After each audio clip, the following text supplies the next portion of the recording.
sangatlah terbesar dalam kehidupan kita. Kita bersyukur kepada Tuhan buat setiap kasih, cinta dan kemurahan Tuhan. Puji nama Tuhan, saya dengan semua bangkit berdiri. Mari kita berdoa, mari kita bersorak pada Tuhan. Kita akan kepada Tuhan. Haleluya. Saya dengan semua bangkit berdiri. Mari berbilang bagi Tuhan. Datanglah kepada Tuhan.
Pujian tadi mengatakan kalau bunyi sangkakala,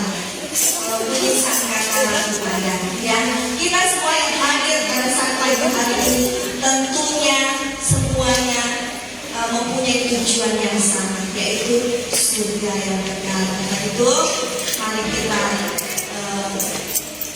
benar-benar untuk memberi yang terbaik kepada Tuhan. Tubuh, jiwa, hati, pikiran, dan roh kita serahkan semua kepada Tuhan. Karena Tuhan itu Maha melihat. Tuhan melihat setiap keseriusan kita. Tuhan melihat setiap kesungguhan kita kepada Tuhan. Karena itu jangan main-main dengan Tuhan. Jangan menyepelekan Tuhan. Karena Tuhan tidak pernah sedetik pun menyepelekan kita. Amin. Di saat kita berada di tengah-tengah jemaat Tuhan yang ada, kita datang kepada Tuhan saat pagi hari ini. Mari kita datang dengan sungguh-sungguh, dengan segala keyakinan. Amin. Puji nama Tuhan, kita akan tetap beriring dengan Tuhan. Saya undang jemaat Tuhan untuk bangkit berdiri. Kita mau memuji Tuhan.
Yesus Kristus, saatnya kami akan menikmati kebenaran firman-Mu.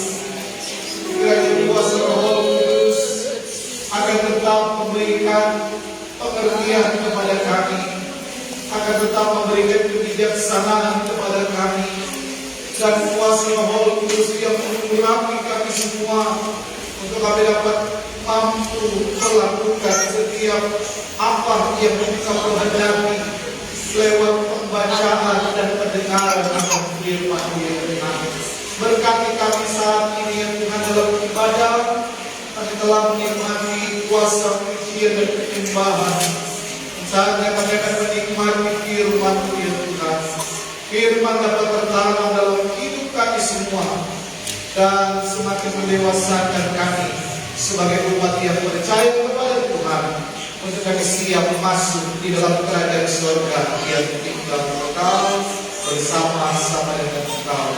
Di dalam nama Tuhan Yesus Kristus kami akan menikmati firman. Haleluya, haleluya, amin.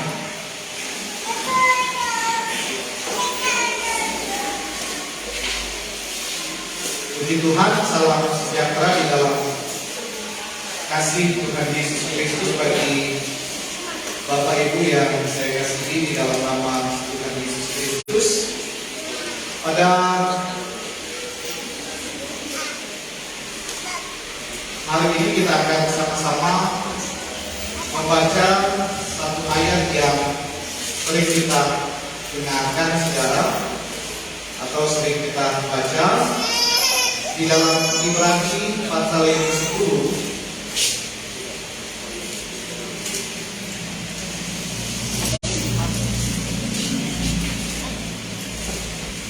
Ibrani pasal yang ke-10 ayat yang ke-25.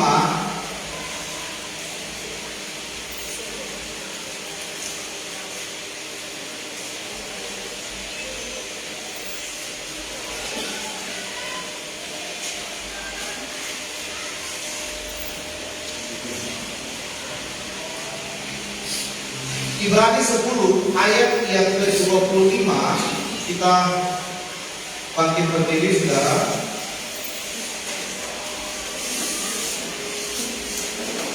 Dan ayat yang ke-35 dan ayat yang ke-30 sampai ayat yang ke-39. Kita membaca pada ayat yang ke-25 saudara. Di dalam nama Tuhan Yesus Kristus. 2, 3. Janganlah kita menjauhkan diri dari pertemuan ibadah kita, seperti dibiasakan oleh beberapa orang, tetapi marilah kita dan semakin giat melakukannya menjelang hari Tuhan yang dekat. Ayat 35 sampai ayat yang ke-39.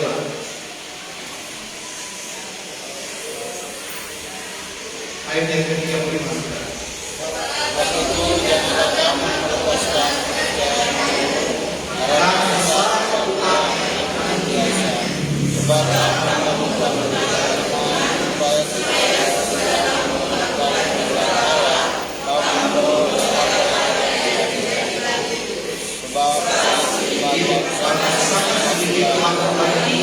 Dan ia akan datang sudah tanpa menangguhkan kedatangannya. Tetapi orang-orang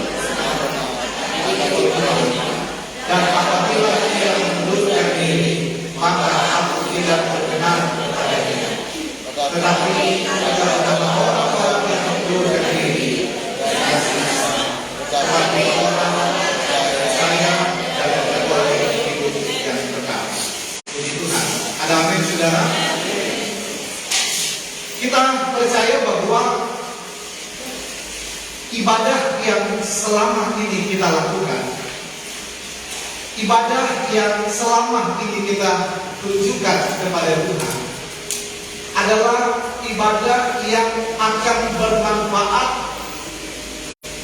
untuk kita beroleh hidup yang kekal. Ada amin, saudara? Dan kita sama-sama mengetahui, saudara-saudara, bahwa ibadah adalah sesuatu hal yang penting di dalam perintah Tuhan, dalam aturan firman Tuhan. Minggu lalu, saudara-saudara, saya menyampaikan ayat tentang latihan badani terbatas gunanya, tetapi ibadah itu berguna dalam segala hal, karena mengandung janji, baik hidup ini maupun hidup yang akan datang. Dan ada dua aspek dalam ibadah. Ibadah secara umum atau secara general adalah seluruh kegiatan atau aktivitas hidup orang Kristen. Jadi apapun yang kita lakukan selama kita hidup di dalam dunia, dalam berbagai aktivitas jasmani kita, baik dalam bermasyarakat, baik dalam keluarga, bahkan dalam dunia usaha, pekerjaan, pendidikan, segala konsep yang ketika kita sinkronkan dengan firman Tuhan, bagaimana kita membuat dalam setiap kehidupan kita hati Tuhan disenangkan dan dapat menjadi berkat bagi banyak orang, maka itu merupakan satu bentuk di mana kita mengerjakan keselamatan hidup, saudara, atau praktek daripada iman dan keyakinan kita. Praktek akan firman yang telah kita dapat dan kita pahami dan kita dapat aplikasikan dalam ibadah secara general atau secara umum dalam berbagai aktivitas kita. Namun dalam konteks ayat yang kita baca, saudara-saudara, dalam 1 Timotius 4 ayat yang ke-8 dan ayat yang kita baca berbicara ibadah adalah kegiatan orang Kristen yang diatur sedemikian rupa dalam bentuk sebuah acara khusus. Jadi ada dua konsep pengertian akan ibadah yang memang harus kita pahami.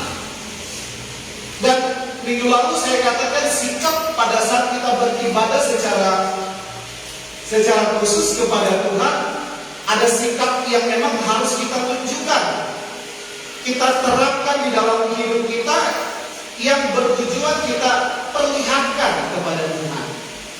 Tujuannya kepada Tuhan. Jadi kita harus ada respon yang baik dalam setiap ibadah, dalam puji-pujian penyembahan firman Tuhan, respon yang baik dalam kita menyerap firman Tuhan dan kita merespon agar firman Tuhan kita bisa aplikasikan dalam pelaksanaannya, saudara, atau pelaku-pelaku firman. Dan juga dalam beribadah kita benar-benar ada penyerahan total. Bukan kehendak kita yang jadi dalam ibadah, bukan kemauan kita, tetapi kita datang kepada Tuhan, ada penyerahan total.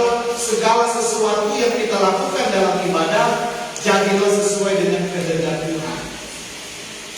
Jadi ada juga kita bagaimana fokus kepada Tuhan. Fokus ibadah kita fokus kepada Tuhan. Mungkin kalau kita bisa melihat dalam pelayan-pelayan altar ada beberapa mungkin kelemahan-kelemahan dalam pribadi. Tetapi selama kita ibadah fokus kepada Tuhan, maka saudara-saudara, berkat ibadah itu akan kita nikmati dalam hidup. Karena fokus ibadah kita kepada Tuhan.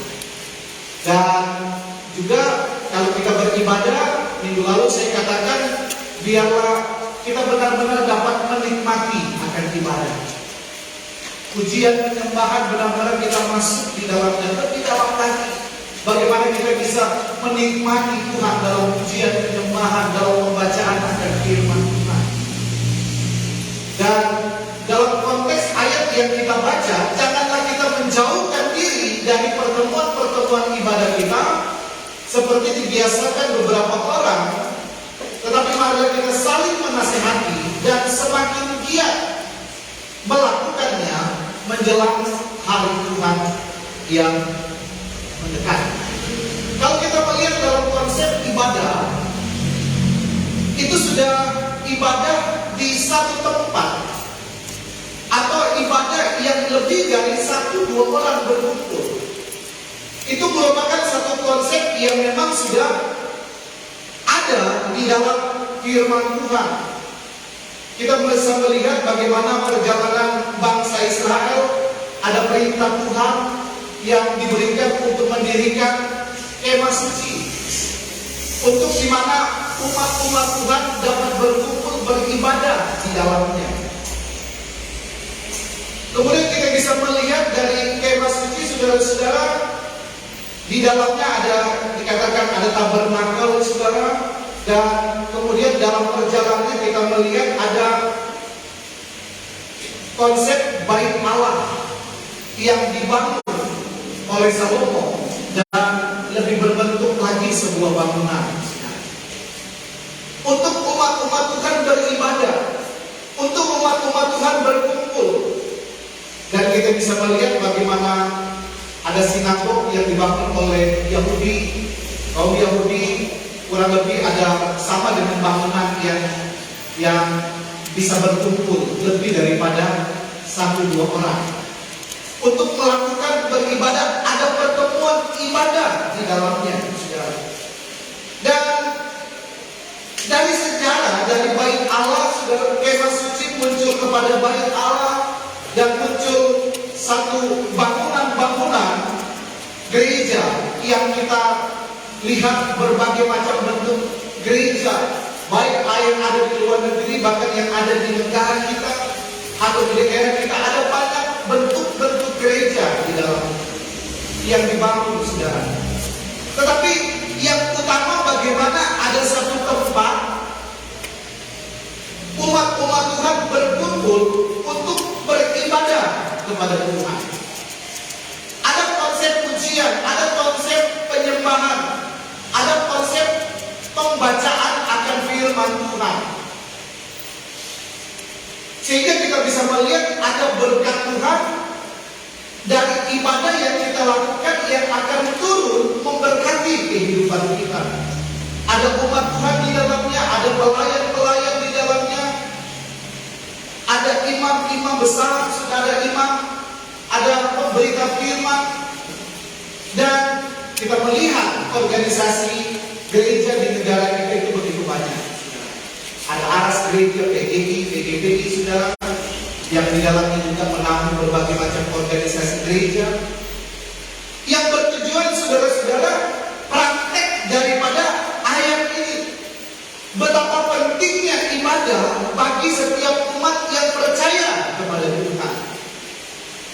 Walaupun kita bisa melihat arti daripada gereja, saudara-saudara, itu ada 2 tempat. Kalau kita bisa melihat pengertian daripada gereja, kalau istilah gereja di dalam Alkitab atau dalam terjemahan bahasa Yunani, eklesia, yang berarti keluar dari atau pleo yang memanggil. Jadi ada sebuah kelompok orang yang dipanggil keluar. Ada satu pertobatan di dalamnya, dari kehidupan yang lama masuk kepada kehidupan yang baru dalam konsep pengenalan akan Yesus Kristus sebagai Tuhan dan Juru Selamat. Tetapi pengertian gereja dalam bahasa Indonesia yang pertama, rumah tempat beribadah bagi orang Kristen. Mazhab atau kaum Kristen persekutuan. Yang ketiga adalah organisasi umat Kristen yang sama aliran, ajaran, dan tata cara. Kita sama tahu ada gereja Katolik, ada organisasi di dalamnya, ada gereja-gereja besar yang kita tahu, ada gereja-gereja persekutuan yang ada, saudara, ada gereja-gereja secara umum, ada GBI, GPDI, dan banyak gereja, ada GPIB yang sudah terbentuk, dan di dalamnya, saudara-saudara, ada organisasi. Namanya sudah lebih dari 1. Saya ingat di dalam Kisah Para Rasul 6 ayat yang pertama sampai ayat yang ke-7, di situ dikatakan didasari karena jumlah murid atau orang percaya semakin bertambah, sehingga di dalamnya ada berbagai berbagai macam permasalahan yang terjadi. Pembagian tugas yang ada. Bagaimana memperhatikan yatim piatu, bagaimana memperhatikan orang-orang yang berkebutuhan. Sehingga difokuskan kepada pemberitaan firman, difokuskan untuk menjangkau akan mereka yang berkebutuhan. Difokuskan untuk menangkap akan kegiatan-kegiatan keagamaan yang ada di masa itu dalam Kisah Para Rasul. Dan kita sepakat bahwa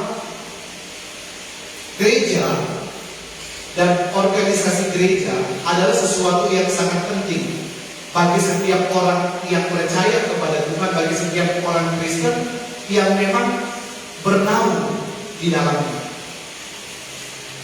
Tujuannya apa, saudara? Kenapa kita harus mementingkan satu keputusan saya harus beribadah? Dan kita lebih masuk lagi, saya harus beribadah di satu gereja. Saya harus bernaung di satu gereja. Karena organisasi gereja itu bersifat bukan individual. Sama dengan gereja di tempat ini atau ada organisasi GPDI. Ada majelis pengurus majelis pusat, ada wadah-wadah komisi pusat, saudara, yang menaungi berbagai wadah yang ada, mulai dari sekolah minggu dan semua, saudara, sampai usahawan, sampai kepada bidang hukum pun ada, saudara.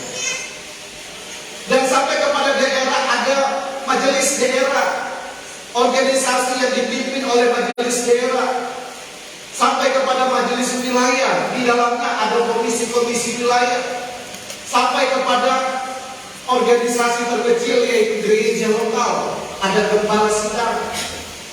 Dan tentu gembala sidang namanya organisasi bukan bersifat individual atau segala sesuatunya diatur oleh pendeta, diatur oleh gembala, harus begini, harus sesuai dengan maunya 100% daripada gembala. Tetapi di dalamnya ada organisasi yang bersifat komunitas umat Allah. Itu sifat organisasi bersifat individual, bukan individual tetapi suatu komunitas Allah yang lebih daripada satu orang, yang di dalamnya ada berbagai persoalan-persoalan yang timbul untuk mencari solusi kepada satu tujuan utama daripada organisasi yang dilandaskan akan firman Tuhan.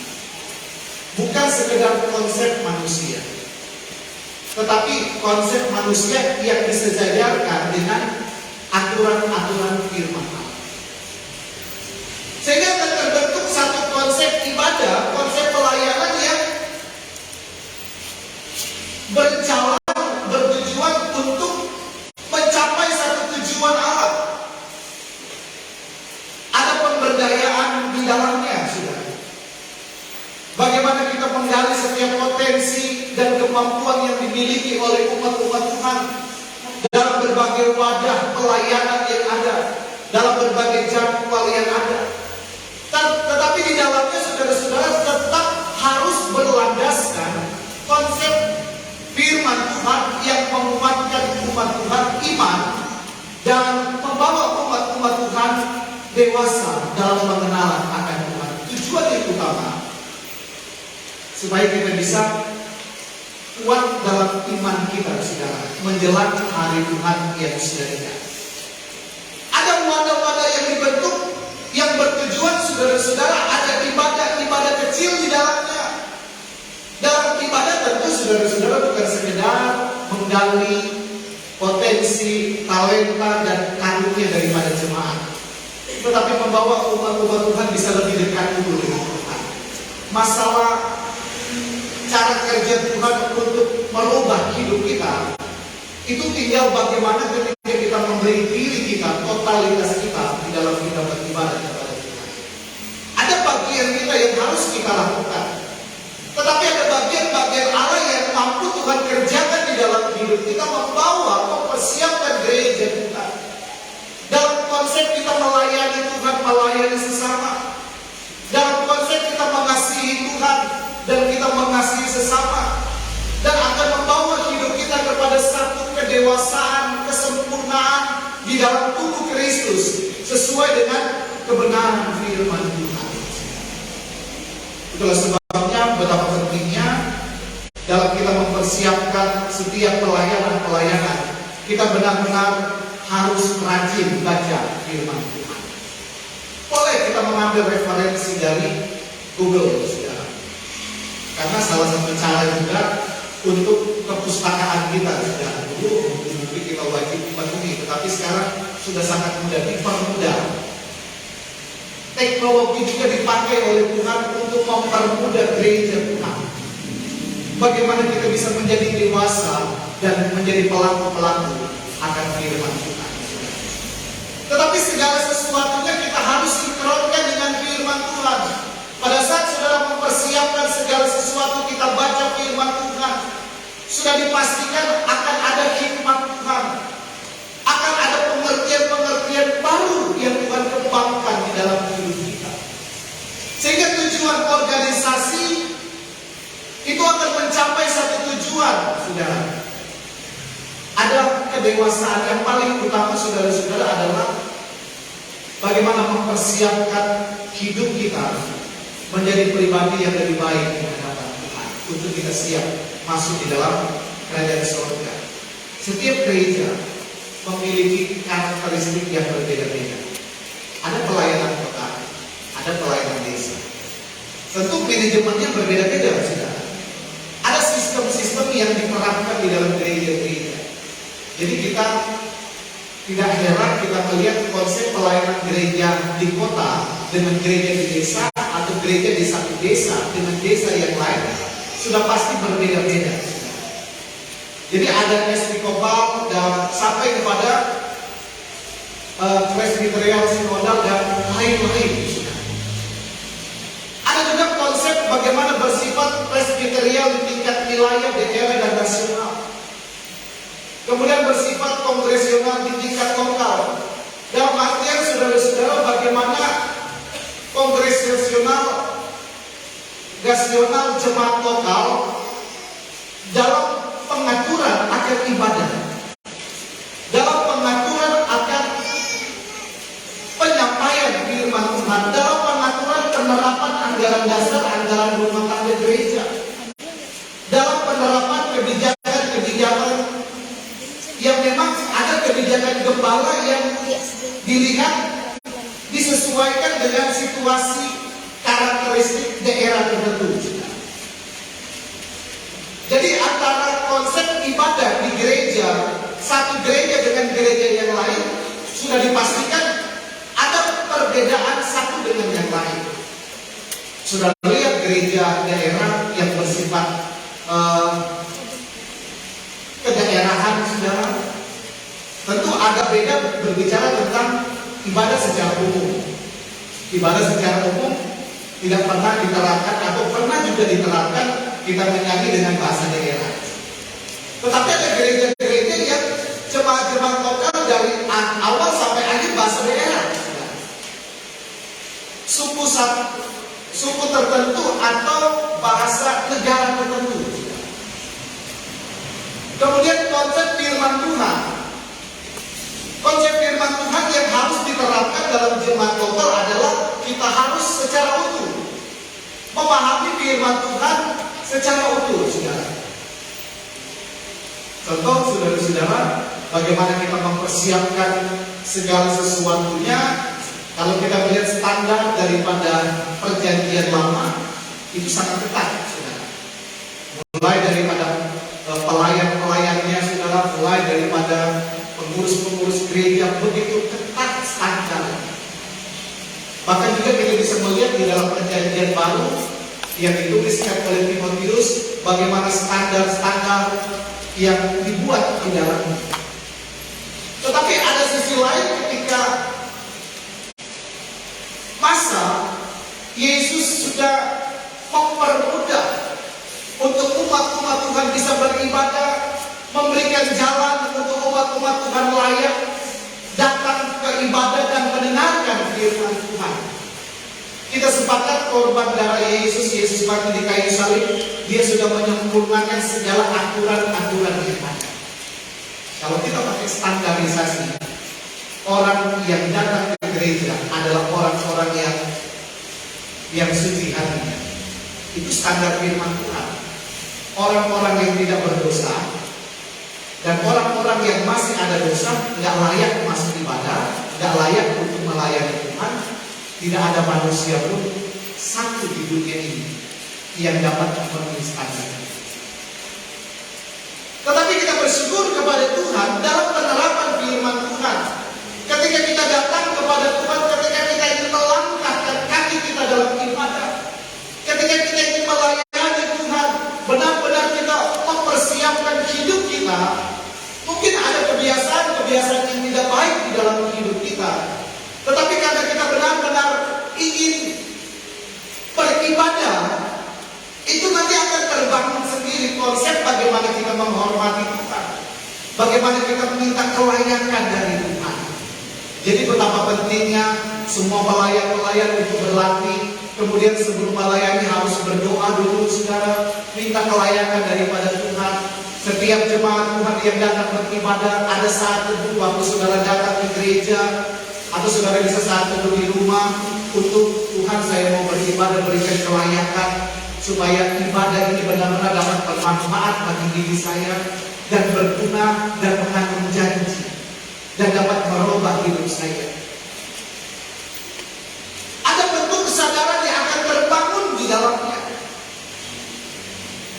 Dan dalam penerapannya, saudara-saudara, ada kebijakan-kebijakan gembala yang memang kita bisa adopsi daripada gereja-gereja tertentu. Sistem ibadah, sistem organisasi kita bisa terapkan di tempat ini. Tetapi ada kebijakan-kebijakan yang memang diambil oleh kepala melihat situasi.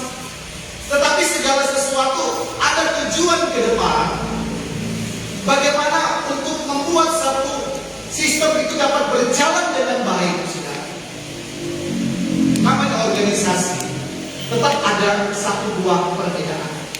Tetapi bagaimana kita boleh bersama-sama memiliki kebesaran hati untuk kita bisa melihat secara besar rumah yang besar, saudara, organisasi yang besar, untuk kita bisa melihat, oh ya, masih ada lebih daripada pekerjaan Tuhan yang lebih besar yang harus bisa kita utamakan di dalam hidup.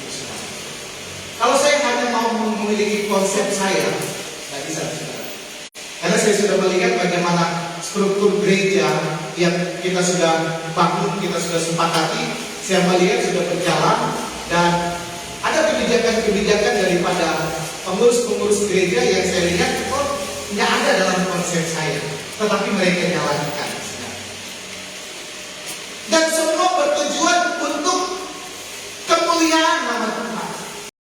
Setiap talenta yang Tuhan beri kepada kita, setiap kepercayaan yang Tuhan beri kepada kita, benar-benar biarlah kita kerjakan, kita lakukan, kita buat untuk yang pertama, saudara, bagaimana kita konsep kita mengasihi akan Tuhan dalam ibadah.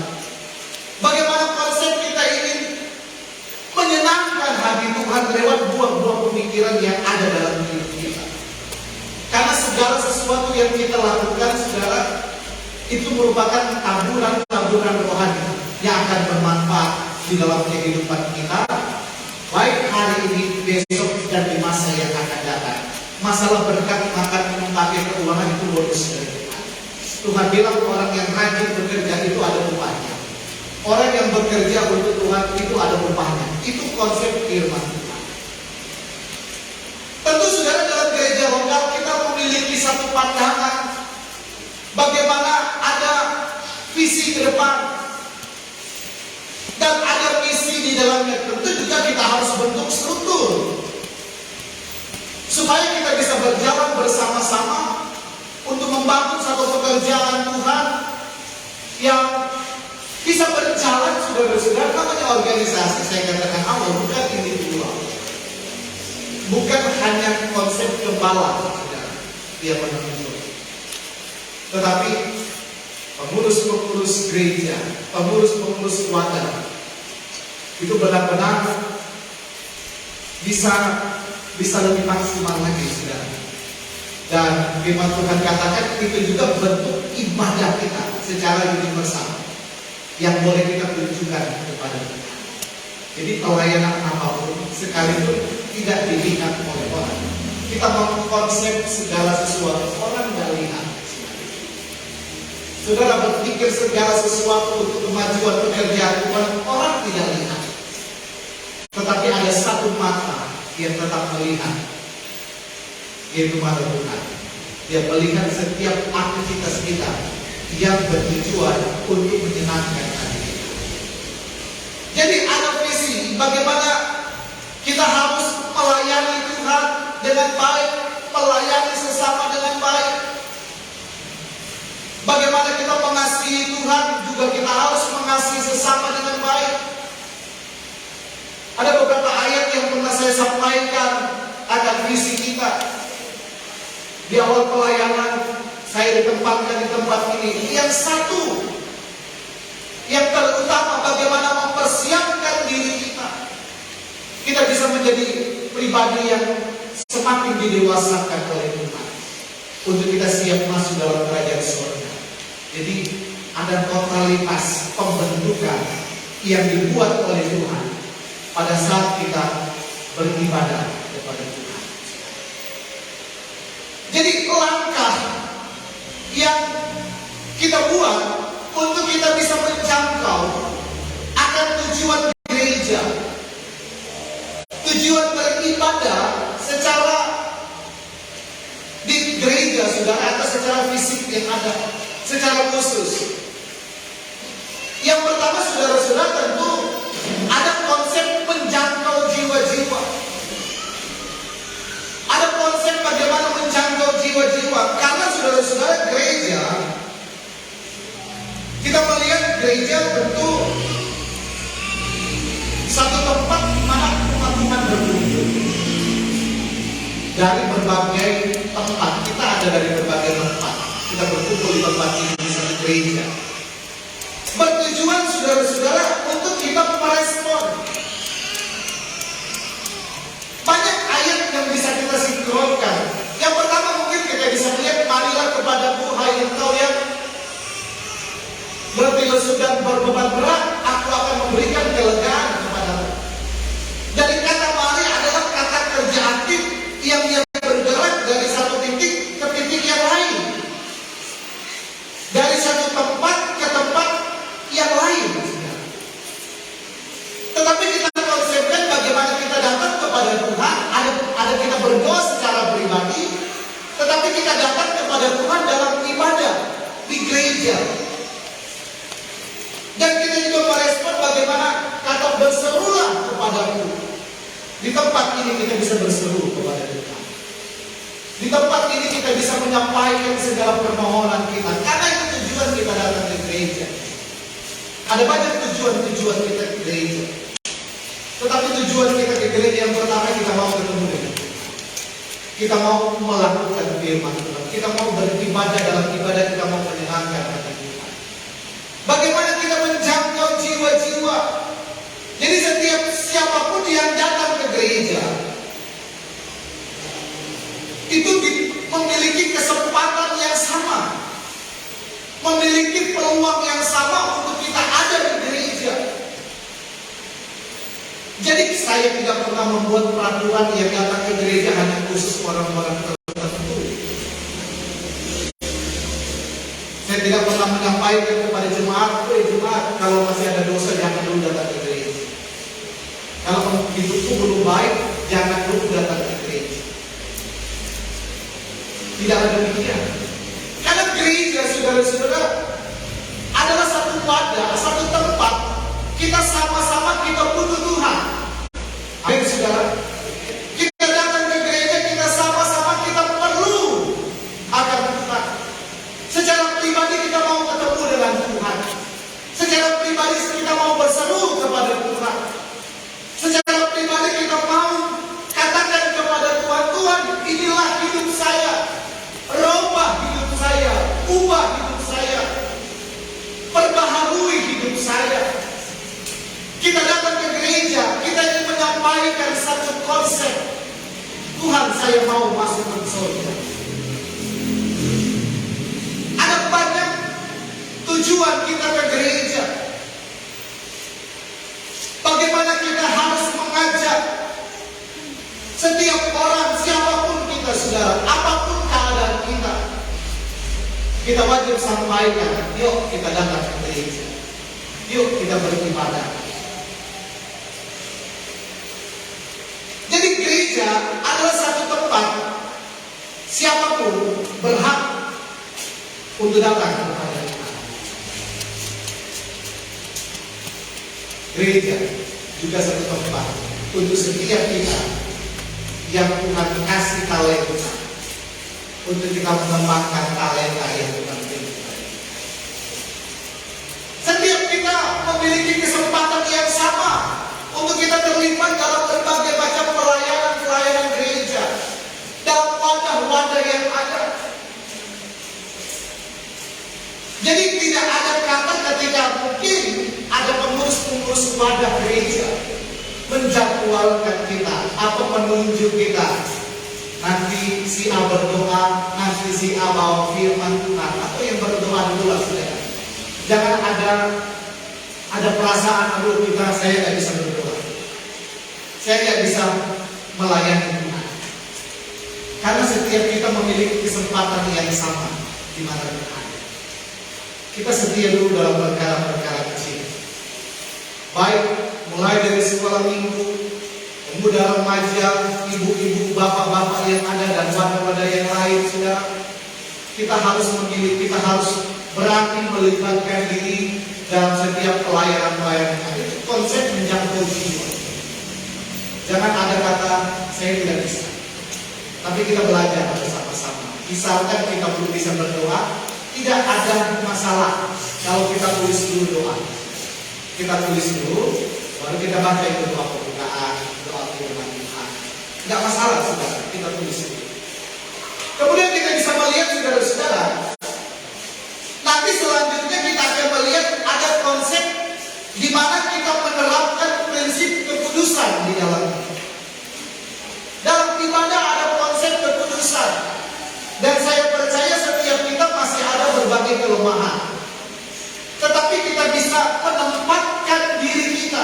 Waktu kita beribadah kepada Tuhan, kita masih bisa menghormati Tuhan.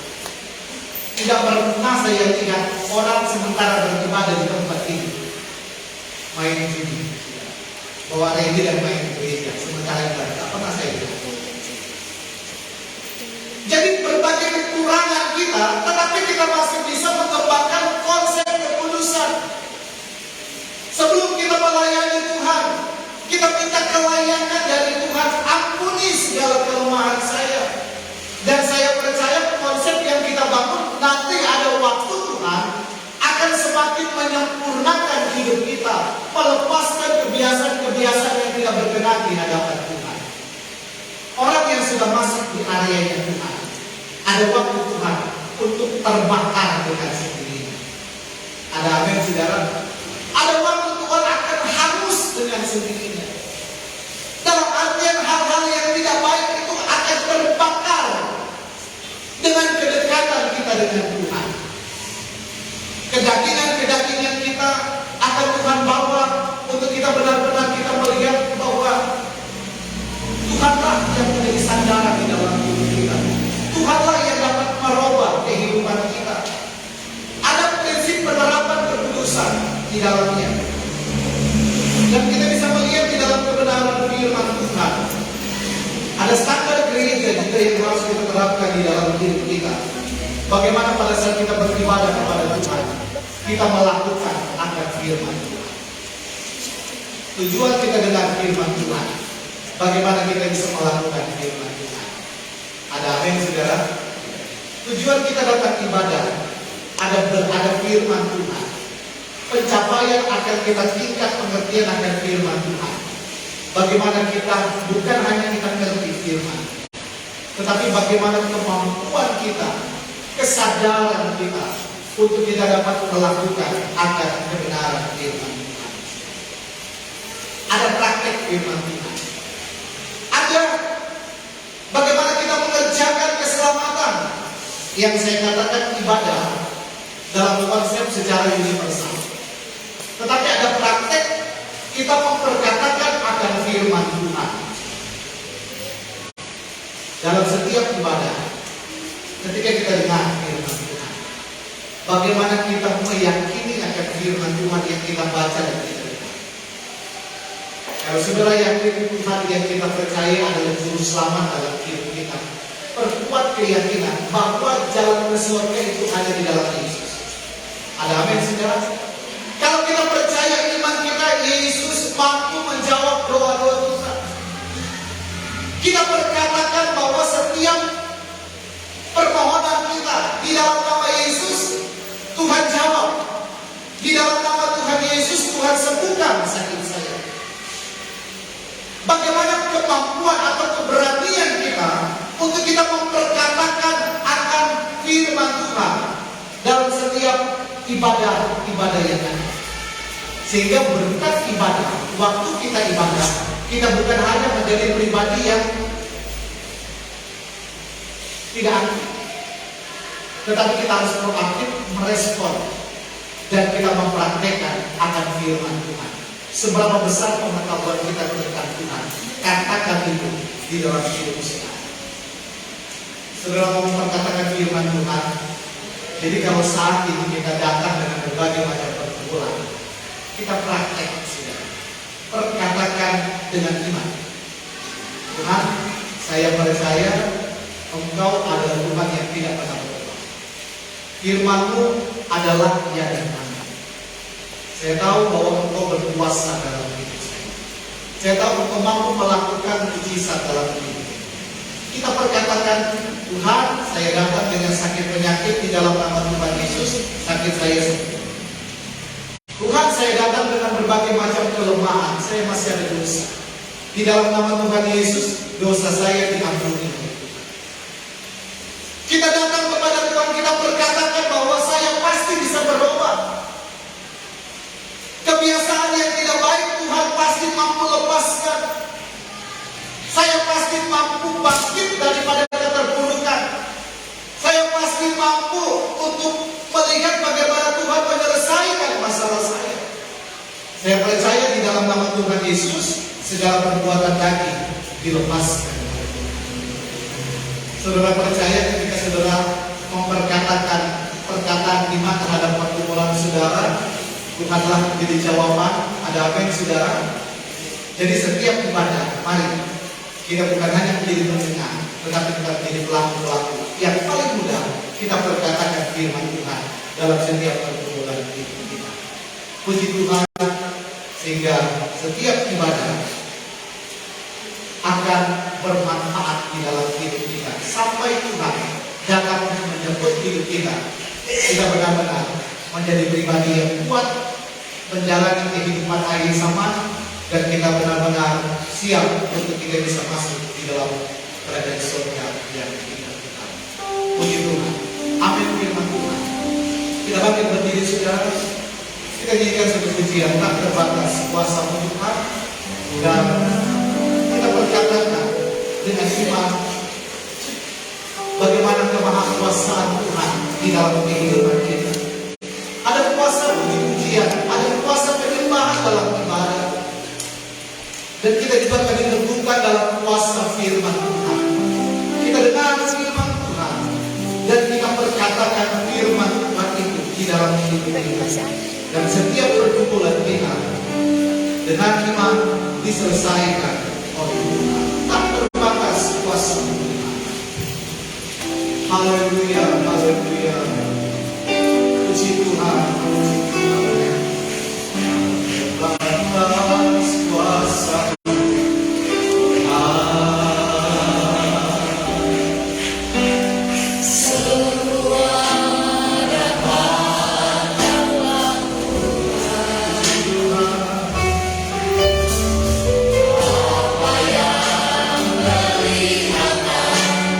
Sakit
mendengar menyanyikan terus pujian ini. Apapun pergumulan kita saat ini, saat engkau datang beribadah kepada Tuhan, mungkin kita sudah menikmati kuasa pujian penyembahan, waktu kita menyanyikan pujian penyembahan kepada Tuhan. Tetapi ada kuasa berkat ibadah pada saat kita telah dengar firman Tuhan. Tetapi bagaimana kita mau mempraktekkan firman Tuhan itu dalam hidup kita? Dengan kita memperkatakan firman Tuhan, apapun pergumulanmu, pada saat engkau sakit, engkau katakan di dalam nama Tuhan Yesus, sakit saya disembuhkan oleh Tuhan.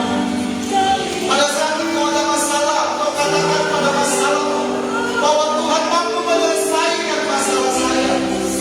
Pada saat engkau ada hal-hal yang masih mengikat hidupmu menjadi satu dosa yang membuat engkau terus tertuduh dengan perbuatan salah di hadapan Tuhan.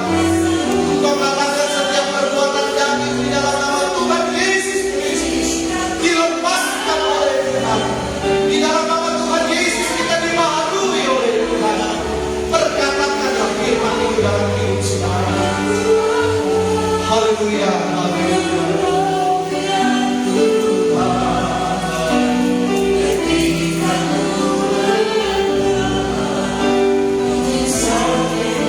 Di saat kita diingatkan bersama-sama, angkat kedua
firman-Mu yang telah mendengar saat siang hari ini. Firman-Mu Tuhan yang boleh mengingatkan kami Tuhan. Kau beri kami Tuhan kekuatan, kesehatan, Kau beri kami Tuhan berkat yang sungguh luar biasa. Dengan apa Tuhan kami membalas setiap kebaikan dan keberkahan yang telah Kau berikan kepada kami. Hanya dengan tubuh jiwa, hati dan pikiran kami rindu Tuhan memberikan kepada-Mu kami. Tuhan Yesus, dengan apa yang kami miliki Tuhan, Kau mengingatkan kami untuk kami Tuhan lebih hari lebih dewasa dalam pengiringan kami kepada-Mu, dalam kami mengikuti setiap ibadah-ibadah yang ada. Apa yang menjadi kewajiban kami Tuhan kepada-Mu, kiranya Tuhan mampukan kami Tuhan untuk kami boleh melakukannya dengan segenap hati kami Tuhan. Bukan hanya dengan rutinitas saja Tuhan, tapi izinkan kami Tuhan untuk melakukannya dengan kesungguhan hati kami Tuhan. Kami boleh datang beribadah, kami boleh memuji nama-Mu, kami boleh mendengarkan setiap kebaikan dan kebenaran firman-Mu Tuhan dengan segenap hati kami Tuhan. Bapa yang kasih, terima kasih buat firman-Mu yang telah mengingatkan kami kembali Tuhan. Di mana seringkali kami lalai, seringkali kami menyepelekan Engkau Tuhan. Tapi biarlah Tuhan, di saat siang hari ini kembali Kau mengingatkan kami, jadikan kami pelaku-pelaku firman-Mu Tuhan. Mampukan kami Tuhan untuk menjadi pelaku firman-Mu. Biar firman-Mu bukan hanya lalu dari pendengaran kami Tuhan, tapi tanamkan dalam setiap hati dan pikiran kami, dan mampukan kami Tuhan untuk menjadi pelaku firman. Terima kasih Tuhan. Terima kasih buat firman yang ada saat ini. Dan tiba waktunya kami akan memberikan kepada kesempatan yang memberkati anak-anak baik yang memberi maupun yang saat ini berkesempatan untuk memberi. Tuhan bersama-sama dan biarlah kesempatan Tuhan kepada Tuhan boleh berkenan. Terima kasih Yesus. Terima kasih. Haleluya. Amin. Puji nama Tuhan. Luar biasa firman Tuhan yang boleh mengingatkan kepada siang hari ini untuk kita lebih lagi dewasa dalam Tuhan. Dalam pengiringan kita kepada Tuhan, kita akan memberikan korban persembahan.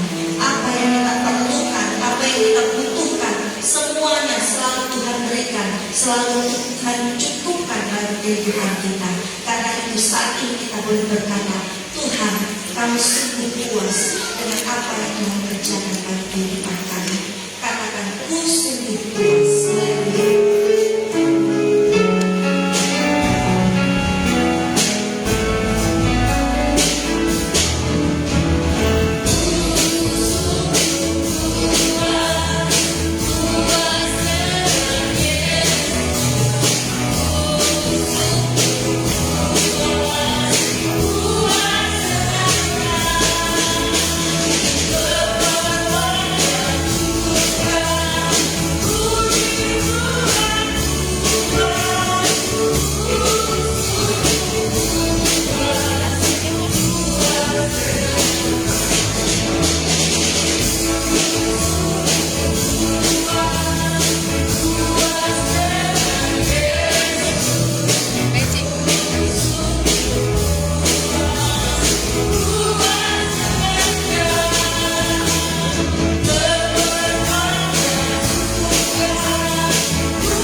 Tuhan, untuk ibadah remaja pada hari Rabu bertempat di keluarga Bapak Yesi Pilar jam 7 malam di dekat MTS Unity. Pelayanan pemimpin pujian Ibu Retno dan pelayanan firman Allah Bapak Sudarjo. Pada hari Kamis pelayanan wanita diadakan di gereja jam 4:30 sore. Pelayanan pemimpin pujian Ibu Sofi dan pelayanan firman Allah Ibu Pratiwi Sudarjo. Hari Jumat sepanjang hari dalam puasa dan malam harinya jam 7 malam persekutuan di gereja akan dilayani oleh Bapak Gembala. Pada hari Sabtu pelayanan remaja dan pemuda diadakan di gereja jam 7 malam. Pelayanan pemimpin pujian Saudara Benji dan pelayanan firman Allah Ibu Amin Soleman. Dan selesai dari remaja muda ada latihan untuk pelayanan altar dan melayani pada ibadah raya hari Minggu. Ibadah raya pada hari Minggu jam 9 pagi pelayanan pemimpin pujian Ibu Imelda Dedianus dan pelayanan singers Remaja Mauren dan Ibu Erni. Temborin, pelayanan Ibu Temborin, musik di musik dan yang bertugas di CD Saudara Claudio. Dan kurang lebihnya jam 9:30 pagi di ruangan Mahasiswa Minggu, pelayanan Mahasiswa Minggu, pemimpin pujian dan melayani oleh Ibu Juniati dan pelayanan firman Allah Ibu Amin Soleman. Dan pada sore harinya Minggu ceria jam 3 sore akan diadakan di halaman atau keluarga Bapak dari Susanto di Selat 5 ya, 5. Firman Tuhan pelayanan pemimpin pujian Ibu Ani Soleman dan pelayanan firman Allah Bapak Yusuf Pamato. Dan diharapkan orang tua dan sekolah timur membawa konsumsinya masing-masing dari rumah. Firman Tuhan. Dan atas nama Kepala Sidang dan seluruh sidang Jemaat Remaja menyampaikan selamat ulang tahun. Yang pertama Ibu Retno pada tanggal 14 Maret genap 47 tahun. Dan yang kedua Saudara Rian pada tanggal 16 Maret genap 25 tahun. Dan semua tadi berkasih berulang tahun. Dan saya akan membacakan dalam Quran Gereja Muda untuk pelayanan wanita selalu lalu 2.017.000 rupiah, masukan 50.000 rupiah, pengeluaran ibadah sampai terakhir 2.067.000 rupiah. Pelayanan pria selalu lalu 1.130.000 rupiah, pemasukan 101.000 rupiah, pengeluaran ibadah sampai terakhir 1.231.000 rupiah. Pelayanan anak selalu lalu 1.950.382 rupiah, pemasukan 32.000 rupiah, pengeluaran ibadah sampai terakhir 1.982.382 rupiah.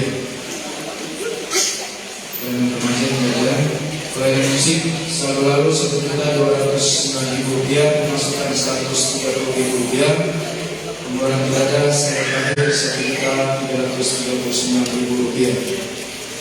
Kas gereja selalu lalu 8.985.395 rupiah, pemasukan 166.000 rupiah, pengeluaran ibadah sampai terakhir 9.151.345 rupiah. Teman-teman dilakukan gereja kita dan saya akan informasikan untuk ya karena ini kesepakatan juga perwakilan dari bapak-bapak para keluarga.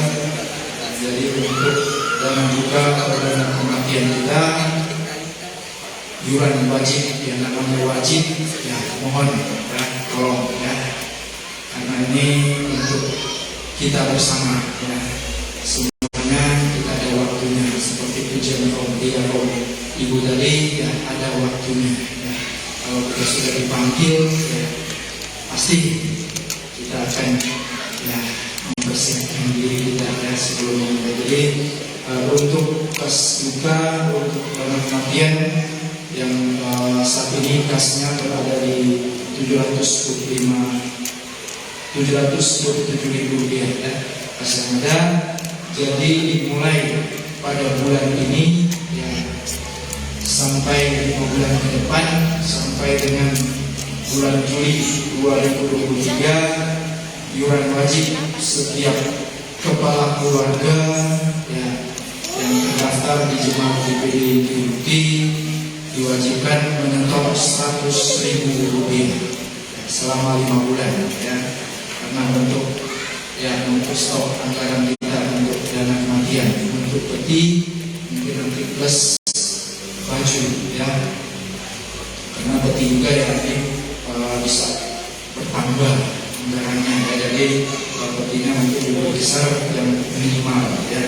Kalaupun ada keluarga yang mau peti yang lebih bagus lagi, ditambah sendiri ya, jadi agar supaya sama ya. Jadi untuk dana duka dan kematian mulai menyetor bulan ini Rp100.000 bisa disetor ke pengurus dana duka Bapak Siman, Bapak Denny dan Ibu Bendahara ya, Ibu Nur.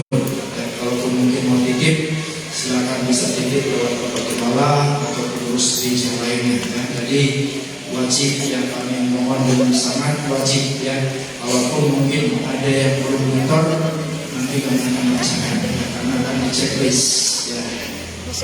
Kalau enggak begitu ya nggak akan bertambah-tambah dana duka kita ya. Jadi akan di checklist ya.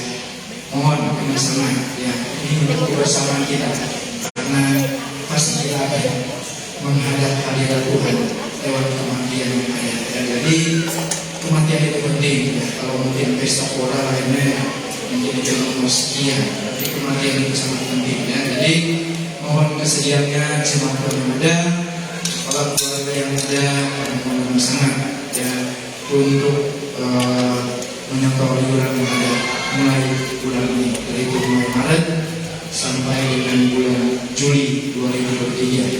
Nanti selanjutnya akan dibahas bagaimana kedepannya untuk iuran yang ada. Puji nama Tuhan. Mungkin itu saja Bapak dan bisa sampaikan. Kurang lebihnya kami mohon maaf dan berjanji saya mempersilakan kepada Bapak Kemur.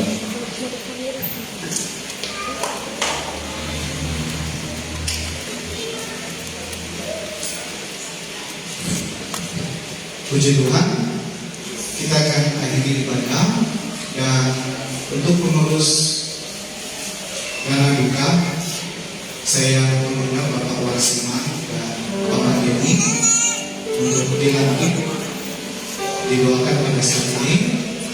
Jadi yang akan mengurusi masalah kedukaan untuk hal-hal yang menyangkut keuangan dan lain sebagainya. Jadi akan dilaksanakan oleh pengurus. Jadi saya mengundang Bapak Warsiman dan Bapak Denny dan juga Ibu Nur boleh maju ke depan untuk didoakan. Dan untuk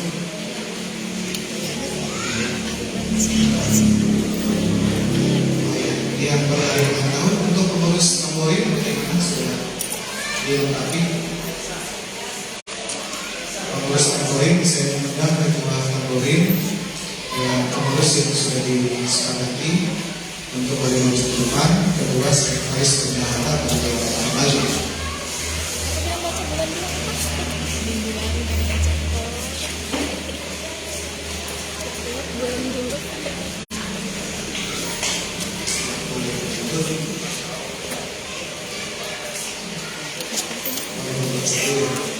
Pengurus tamborin sebelah kiri dan di tengah untuk pengurus dana duka di Mari Ulantar sebelah kanan. Mari kita nyanyikan pujian bersama-sama. Terima kasih Tuhan untuk kasih setia.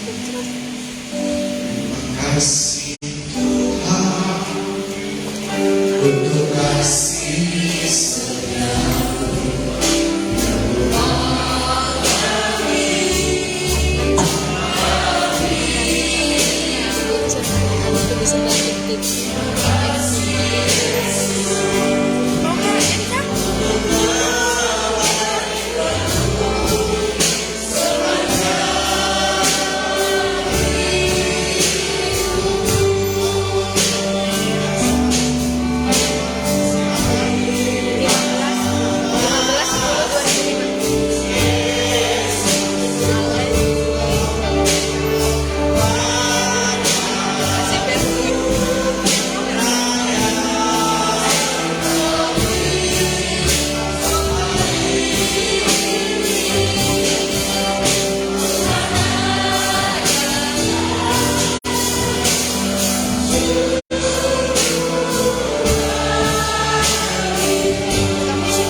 naikkan pujian syukur kepada Tuhan, segala tuntunan Tuhan, berkat Tuhan dalam ibadah, baik ibadah dewasa, bahkan ibadah sekolah minggu.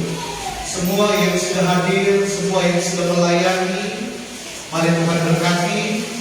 Tuhan limpahkan kasih karunia dalam kehidupan setiap umat-umat Tuhan yang telah hadir dalam ibadah, baik dewasa maupun sekolah minggu, yang melayani Tuhan. Semakin Tuhan pakai, mengurapi dengan kuasa Roh Kudus, dan semakin giat mengerjakan setiap tanggung jawab yang Tuhan berikan dalam hidup mereka. Terima kasih Bapa di surga, kami menyerahkan tubuh, jiwa, dan roh kami sepanjang minggu yang berjalan dalam berbagai aktivitas kegiatan perjalanan kami. Tuhan dahului, Tuhan berkati, baik kami yang ada beraktivitas di Penajam Pasir Utara, bahkan keluarga, saudara kami, orang-orang terdekat kami yang beraktivitas di luar Penajam Pasir Utara, dimanapun mereka ada saat ini.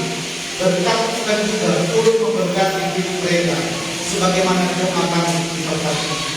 Terima kasih Bapa di surga, kami mengucap syukur dan akan mengakhiri ibadah, rangkaian ibadah di dalam nama Tuhan Yesus Kristus yang adalah Tuhan dan Juru Selamat dalam hidup. Kita ambil kedua kali kita. Haleluya. Di dalam nama Tuhan Yesus Kristus, diberkati oleh Tuhan setiap tugas, aktivitas pekerjaan yang kami lakukan dan mata pencaharian kami. Di dalam nama Tuhan Yesus, Tuhan memberkati ketika kami bangun di pagi hari melakukan berbagai aktivitas dan kegiatan kami sepanjang hari, dan saat malam hari kami beristirahat diberkati oleh Tuhan. Tuhan berkati pada saat kami keluar bahkan masuk rumah kami, diberkati oleh Tuhan segala kebutuhan hidup, makan, minum, pakai, keuangan kami. Di dalam nama Tuhan Yesus Kristus, Tuhan berkati segala aktivitas kami, baik jasmani maupun rohani. Ada kemajuan, ada peningkatan, ada terobosan baru di dalamnya. Tuhan memberkati kesehatan, kekuatan, stamina kami. Tuhan memberkati kandungan kami, buah kandungan kami. Tuhan berkati tanah, hasil tanah yang kami garap dan kami olah. Tuhan memberkati pendidikan anak-anak yang ada. Tuhan memberkati hidup kami bukan hanya angkat jadi ego, tapi jadi kepala. Tuhan memberkati instansi, wadah, organisasi di mana kami bernaung dan kami beraktivitas. Segala puji bagi nama Tuhan Yesus. Turunlah rahmat, berkat, anugerah daripada Allah Bapa, kasih sayang dan cinta kasih daripada Tuhan Yesus Kristus, persekutuan penghiburan pemerintahan rukun persaudaraan, serta penuhan daripada kuasa Roh Kudus memberkati, mengurapi kami, yang akan menolong dan menyertai perjalanan hidup kami, baik setiap hari ini, besok, seterusnya, sampai Tuhan datang menjemput hidup kami, untuk kami dapat masuk dan menikmati surga yang tidak kekal bersama-sama dengan sekalian. Dalam berkat nama Tuhan Yesus Kristus yang adalah Tuhan dan Juru Selamat hidup kami. Haleluya, haleluya, haleluya.